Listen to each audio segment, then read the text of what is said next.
Hello guys, நினச்ச மாதிரியே Trump app வச்சுட்டான். $2,000 to $8,000 காஸ்ட் ஆகிற H1B விசாவை இப்போ $100,000 மாற்றிட்டான். இப்போ $100,000 எவ்வளோ இந்தியாவோட காசு மதிப்புலன்னா கிட்டத்தட்ட 88 லட்ச ரூபா. 88 லட்ச ரூபானா ஒரு கோடிக்கு ஒரு 12 லட்ச ரூபா கம்மி. இதுக்கு முன்னாடி 2லேருந்து 10 லட்ச ரூபா ஆகும்.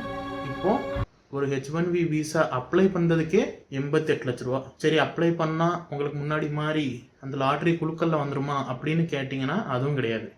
இப்போ யாருக்கு சேலரி அதிகமாக இருக்கோ அவங்களுக்கு தான் மொதல் ப்ரிஃபரன்ஸ். அவனோட நோக்கம் என்னென்னா மொத்தமாக இந்தியாவோட ஐடி செக்டரை மட்டும் காலி பண்ணணும் அப்படிங்கிறது தான் அவனோட நோக்கம்.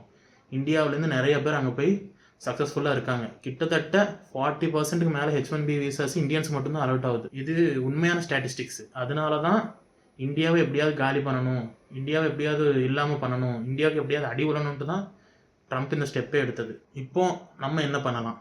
ஒன்று, அமெரிக்காவுக்கு போகாமல் இங்கேயே இருந்து அந்த $1 கோடி ரூபாயை இங்கே எங்கேயாவது இன்வெஸ்ட் பண்ணலாம்.